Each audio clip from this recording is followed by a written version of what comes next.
Ready? All right, I'll call the Mandan Park District Board meeting for Monday, March 11th, 2024 to order. Any additions or deletions to the agenda? None. Okay, we'll open up for public communication from visitors. A few people in the audience. Are you here, all here for an agenda item? Okay, we'll let you talk at that point. So closing public communication. Minutes, we've been provided the February 13th, 2024 regular meeting minutes. Any comments on the minutes? Hearing none, what are the board's wishes? I'll make a motion to approve the February 13, 2024 regular meeting minutes. I'll second. We have a motion from Commissioner Freilich and a second from Commissioner Mutter to approve the meeting minutes. All those in favor state aye. Aye. Aye. Meeting minutes are approved. Item number 1 of our agenda, Dakota Star Gymnastics Annual Update.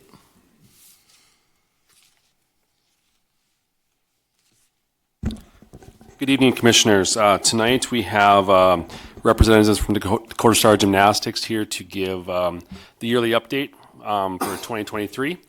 So tonight we have the Kama Huvestal, Nathan Blankenship, and Lori Lochner to present their update. So, thank you.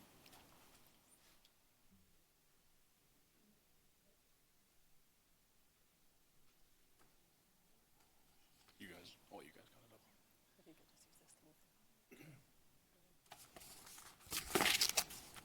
Here we on the TV, we just did an overview of our yearly profit and enrollment to show the growth that we have been experiencing at the gym since 2021. You'll see our net income for 2021 was $6,000. 2022, it grew to $106,000. 2023, our net income was $250,000.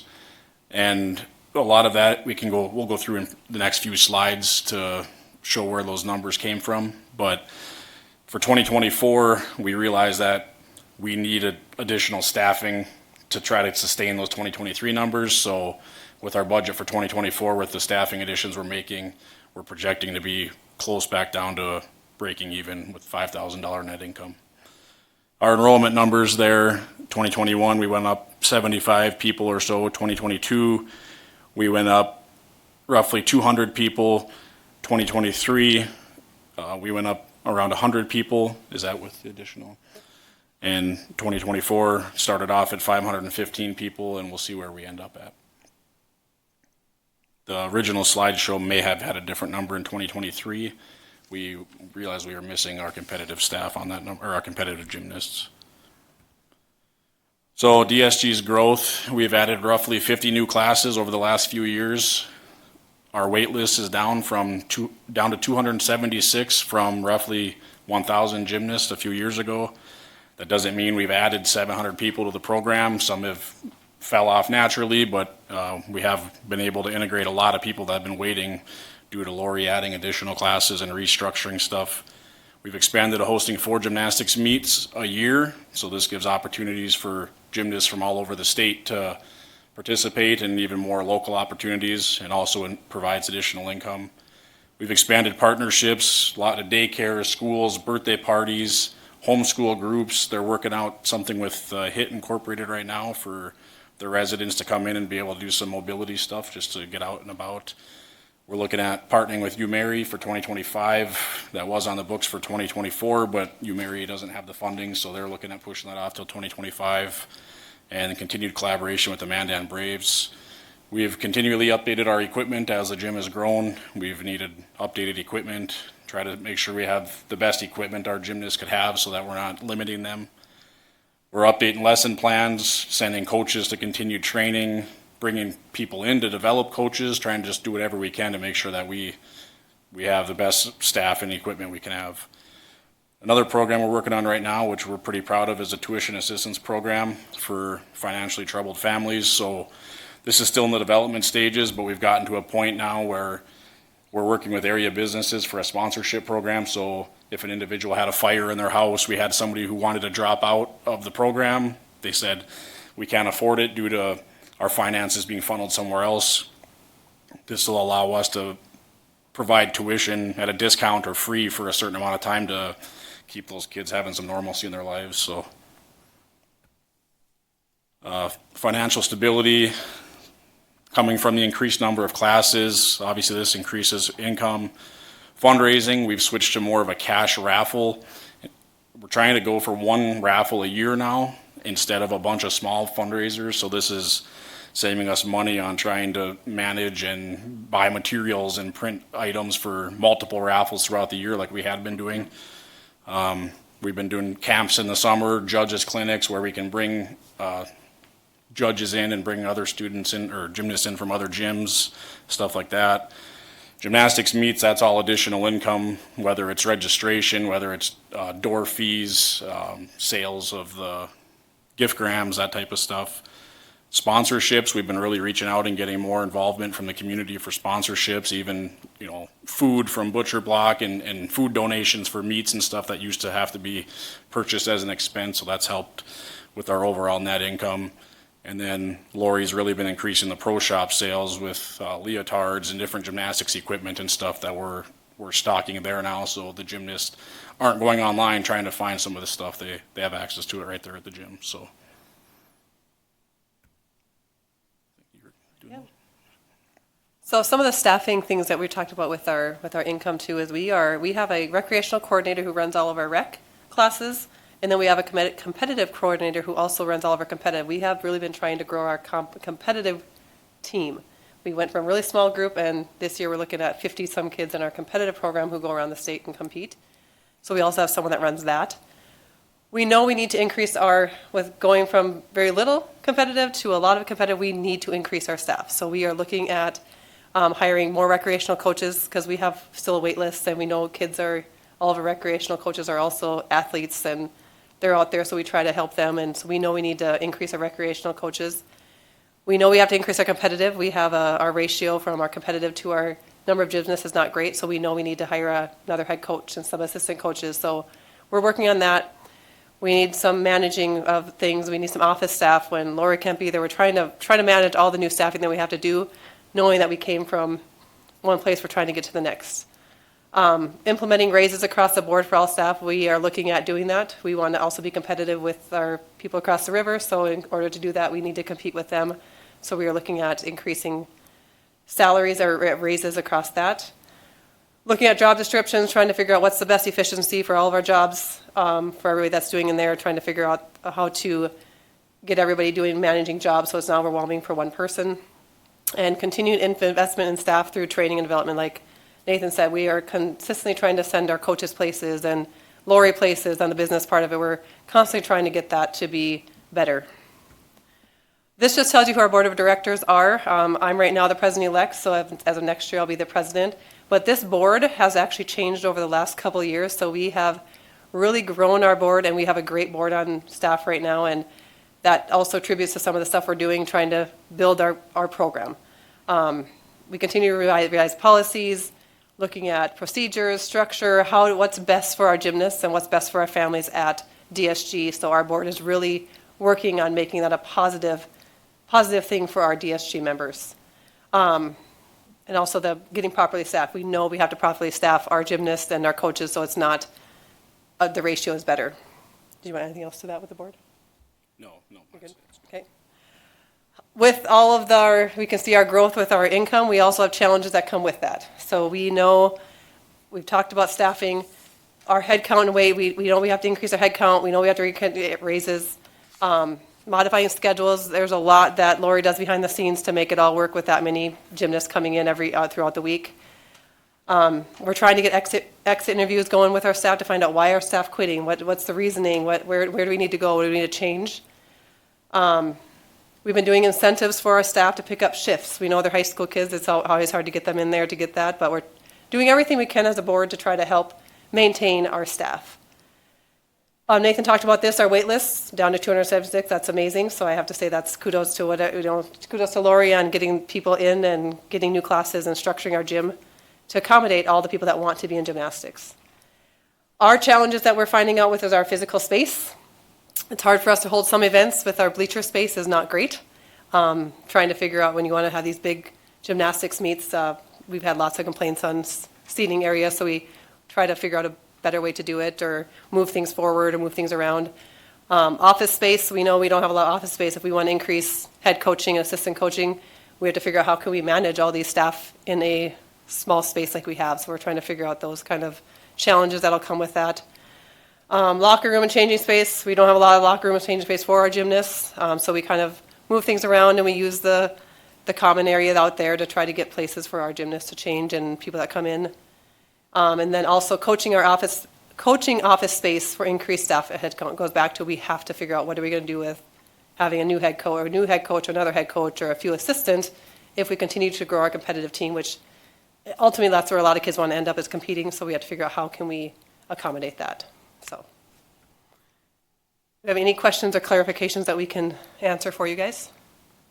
Thank you. Questions, board? Lane? I've got a couple here.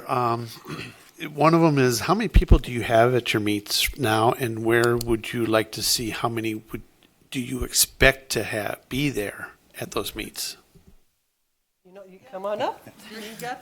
She knows more. She does the day-to-day stuff, so we'll let her answer. So like right now our meets probably have between 300 and 350 kids coming. It just depends on, we have them throughout the weekend. So we try to split some of those up so there are not so many people there at one time. So, technically we could probably have up to 500 gymnasts come to a meet. It just, depends on how many register in the state for that meet. And for bleachers, how many people come to a meet like that? Well, this year, our bleachers were packed. Especially like when we have like all the Bismarck teams there, like they bring their aunts, their uncles, their grandparents, so it's definitely packed. We have been working with the fire department, to make sure we're still within fire code. We Yeah. have 3 emergency exits, so we know we're well within fire capacity. So this year, we started moving the bleachers forward away from the wall, and I was working with the fire department to measure egress routes behind the bleachers and the steel structure so that we could have standing room for a few hundred people behind the bleachers. So we're trying to figure out ways to fit everybody in there, but it's usually you can't stand or sit anywhere. It's completely full. Where I'm going to ask 2 parts here a little bit. How many gymnasts would you like to have, even if you had the space? And the second one is, and this is going to scare you guys, and I don't mean to be that complicated, but where would you like to be in 5 years? Thank you. Well, my long-term goal is I would love to be able to like host a WDA meet or state meet for gymnastics, so then we're looking at over, you have to have the certain space for all that. So like right now our place isn't able to host that. But then when we're talking about like the competitive team, definitely like 400 to 500 kids. That would be awesome to be able to host that many kids. And I would love to see like the place grow. Like I would love to like build on and go out in the parking lot and have like a big ninja space for the boys. Were you asking more along like DSG members, or were you referring to the meets? I'm looking more for the DSG members. So I think we're sitting, is it 575? Yeah. 575 total gymnasts Yeah, right now. that's what we have Or now. what would be max for 2024. And I'm not sure where those numbers came from. I guess Lori provided. Yeah, that's all of our members. 572 is about the max that we can handle right now. Right? Yeah. Okay. And I don't know that we'd really be looking to go any past that. If we had a different facility, maybe. Yeah. But the goal is just to try to integrate as many of the people off the waiting list as you can. It's fine to focus on the competition and we really like to see the competition skills advance and be competing with Fargo's and some of these other towns. But that all starts with getting the younger kids off of the wait list into your programs and having the base to keep building them up. If we can't get more young kids involved, we're never going to get where we want to be on the top end, I guess. So I don't know that we're looking to add hundreds of more gymnasts, but Yeah. figure out how we can stay around that 575 number max, but staff it and not be constantly shuffling schedules because 3 staff quits or something else comes up, or need to cut that class to 1 day a week because we don't have the staffing because the school sports are going on and stuff like that, so. Well, thank you. But like all of our classes, just so you know, they're all like maxed out at 10 kids per class. So we have like 50 classes and they're all maxed out at that 10 kids. So, and I try to put 2 coaches per class, so, yeah.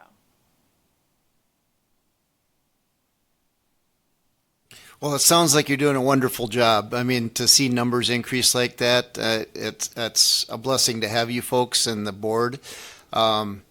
And obviously, we always try to help where we can, but moving the walls at the start end might not be an option. But thank you for all you've done and what you continue to do, because that's when I looked at the numbers, I was just astonished because I had no clue, to be honest with you, and I'm kind of disappointed in myself for not knowing how much the program had grown over the last 5 years. And if I can say, I know we are, like I talked about staffing, we are looking at least 10 to 15 more coaching just within we're hoping in the next few months, knowing to build our program, we need coaches. So we are looking at hiring. So that's where a lot of our income will go, is to our head coaches and our assistant coaches. And so we're actively searching for them to come in and take our kids and build them. Yeah, we did have, some challenges with the size of the facility, but don't take that we're not appreciative for the Yeah. facility that you guys allow us to be in either.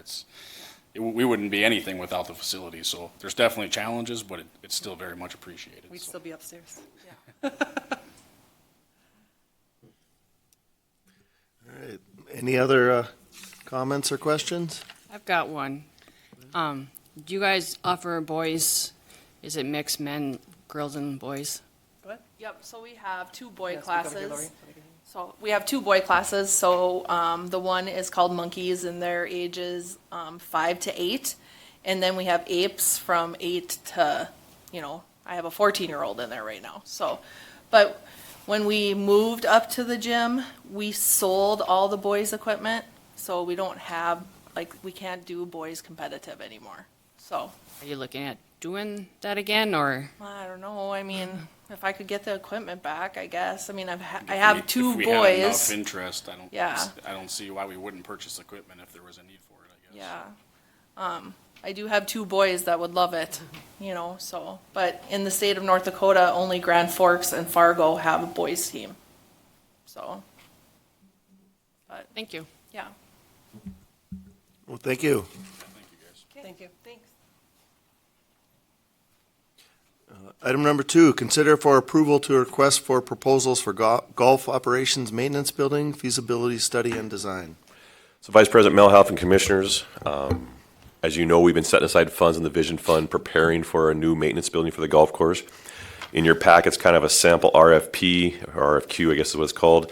There's some dates that I realized I missed updating. The goal would be to send this out, have something back at April, present to you with what the fees and costs and experience as far as a recommendation who we would want to move forward with. I did a few phone calls from Icon and some other individual architectural firms. Sounds like there is plenty of work out there going on right now, and that some of the fees that I referenced in the agreement that we were seeing, that's why I wanted to do an RFQ to kind of get some, potentially somebody from the Bismarck-Mandan area to help design this building. As you know, the timeline that we're looking at would be obviously to get some type of feasibility cost to us by the time we're doing our 25 budget. We always have a retreat in July, so we'd get those numbers hopefully by then, try to build that cost into our 25 budget. And then ideally, we would start maybe construction sometime in the fall of 2025, and then they could build it over the winter months when the golf course is closed, and then hopefully by the spring of 2026, we could move into the building and not really disrupt the golf season. In a perfect world, that sounds great, but weather and all that's going to dictate that, but we kind of follow that same kind of timeline with the park operations maintenance building, and we're hoping to be into that sometime in May of this year. So I think that's kind of what the timeline will work with. But all we're looking here tonight is just approval to do the RFQ, solicit architectural firms that may be interested in designing it, and get back to you with those numbers for approval at April's board meeting. Thank you. Any questions from the board? Go ahead. Cole, real quick here, are we going to make sure that we are looking at this building 10, 15, 20 years out so we have plenty of room and stuff like that? Yeah, no, absolutely. No, staff will be involved in that, obviously expansion. We've operated for almost 30 years out of the one we're in here today, and that will get retrofitted into a cart barn. That's not part of the study at this point. We're hoping to get this built, and then maybe we can add on to that agreement to maybe do some renovations for the cart barn, or staff will do that over the winter months. But really, the existing building, if we were to retrofit that, really is a lot of electrical work, not a whole lot of architectural design needs at that time. But yes, you're right. We got to make sure we have cold storage building that we have for staff, or excuse me, for equipment storage. This facility is going to be more for staffing and equipment needs, but along with that will be a mechanic bay that we have the ability to kind of have higher lifts than we do today due to the roof heights in the existing building are just too low. Thank you. Yeah, I think between Cole and Garrett and Brent, it's been a topic of discussion for the last several years, and little by little putting some money into the fund to get this accomplished. And so hopefully each year we, from the profits of the golf portfolio, we'll be able to put a little bit more away each year until that year of completion, and then hopefully the number will be fairly low that we'll have to finance. Thank you. Anything additional? What are the board's wishes? I would recommend approval of the advertising for request for proposal for a feasibility study and design of the new golf operations maintenance building. We would bring the recommendations back to the board in the April meeting. I'll second. We have a motion from Commissioner Scott and a second from Commissioner Freilich. Any other thoughts? Roll call vote. Commissioner Mutter, Aye.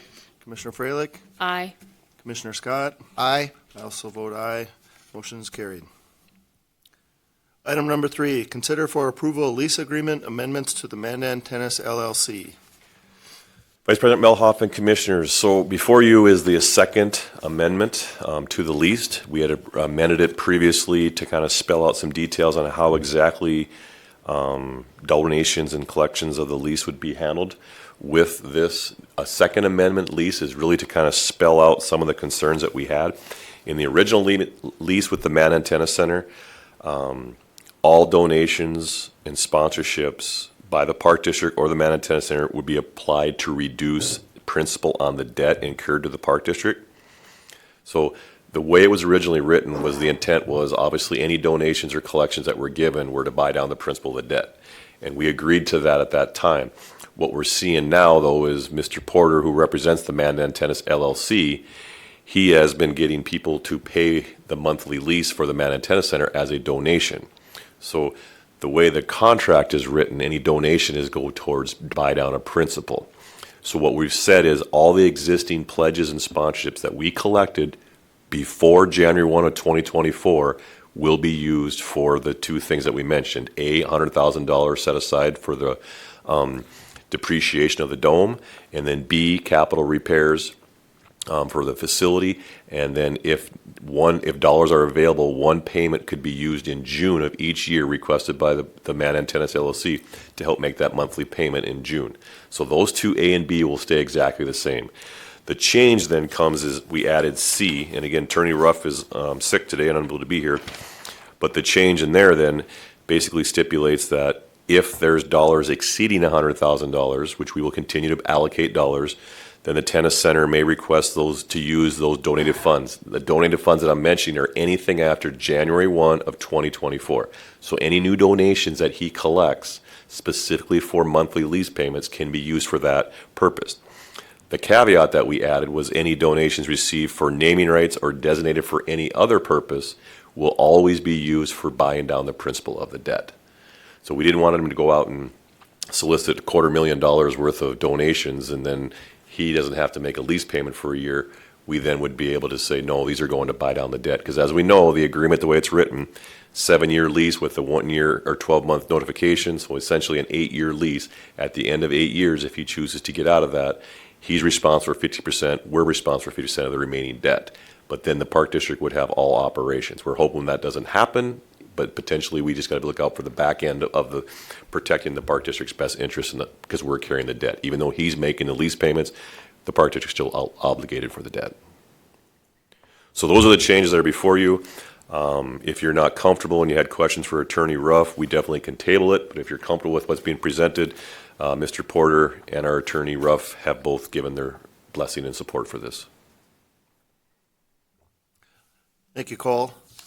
Any questions, concerns from the board?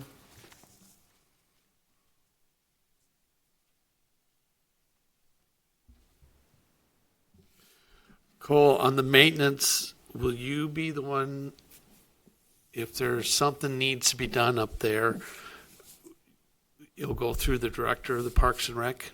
Through our facility manager, which is Dave Free, but Dustin has the maintenance responsibilities in regards to the grounds. So right now, Dustin's been handling like the generator for that keeps the thing inflated associated with that. He's handling those contracts for maintenance related, but any questions and concerns, we go through the facility manager, which is Dave. I was more thinking about the finances, so if it costs so much, we're making sure that we're going to make sure we're taking care of the building first.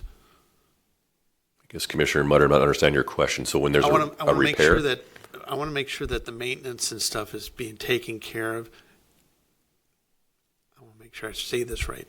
I want to make sure the maintenance is taken care of versus the payment. If we have to use this money for a payment, I want to make sure that the building's okay. So we're not. I don't want to see it. I don't want to see the maintenance slacking a little bit. That's my major concern. yeah, so the day-to-day operational supplies, just normal wear and tear, are the responsibility of the Mandan Tennis Center to replace them.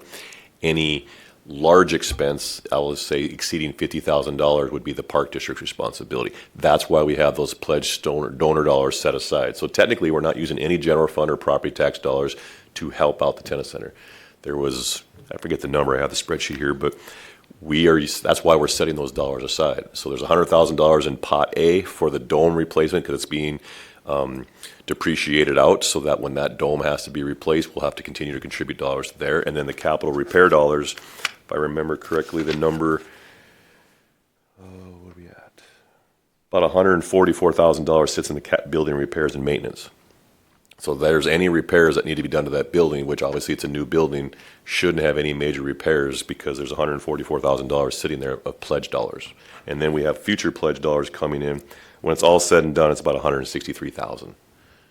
And that does not include the $100,000 that's sitting in the different bucket for the dome depreciation. And the only reason why we have the dome depreciation is if we had an insurance claim because of weather or related or hailstorm or wind blows it over, which potentially could happen, they depreciate the value of that dome. So we have dollars set aside to make up. Basically, it's kind of like gap insurance, but we're funding it ourselves. So we have the ability to have those dollars set aside. And that $100,000 should last us 10 years because of the 30-year life expectancy of that dome. That $100,000 will cover for 10 years. Now, as we get into 10 to 15 to 20 years, we'll have to start contributing additional dollars to that depreciation. Thank you, Cole.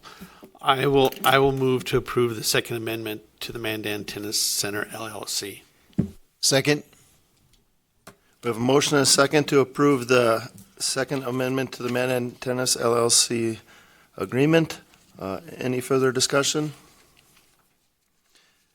Hearing none, we'll do a roll call vote. Commissioner Scott? Aye. Commissioner Freilich? Aye. Commissioner Mutter? Aye. I also vote aye. Amendment motion carries. Item number 4, Commissioner Staff Reports. Nothing? I have nothing. Just everybody, the walking paths are open and the weather's still nice. And I know the dog park's a little bit muddy, but the dog park is open and with this nice weather, go use them. Thank you. Commissioner Freilich? I've got nothing. Commissioner Scott? I'd like to, since we were on the topic of the Mandan Tennis Center, we've been going 2 to 3 nights a week, and the numbers continue to increase. Wednesday nights, it's been phenomenal with having to pull out more pickleball nets and set up all the courts, and they've all been full. So that's a positive. I think we're moving in the right direction. The word is getting out that it's a a fun facility. And on the other side, outside, I'm looking forward to the golf courses being open. Thank you. I guess I've spent a lot of time at the hockey rink, and that's coming to the end, so looking forward to meeting with the facility portfolio to see if there's any tweaks we can do up there, but other than that, no report for me. Authorization payment of the monthly bills. You've all been given a copy of the monthly bills. Any questions from the board? No, what's the board's wishes? I'll make a motion to authorize payment of the monthly bills. Second, Motion from Commissioner Freilich and a second from Commissioner Scott to authorize payment of the monthly bills. All those in favor state aye. Aye. aye. All those opposed, same sign. Payment of the monthly bills is approved. Future meeting dates for Park Board Commissioners. Our next regular scheduled meeting will be April 8th, 2024, right here at 5:30 in Mandan City Hall. Entertain a motion to adjourn. So moved. I'll second. All those in favor of adjournment state aye. Aye. Aye. We are adjourned.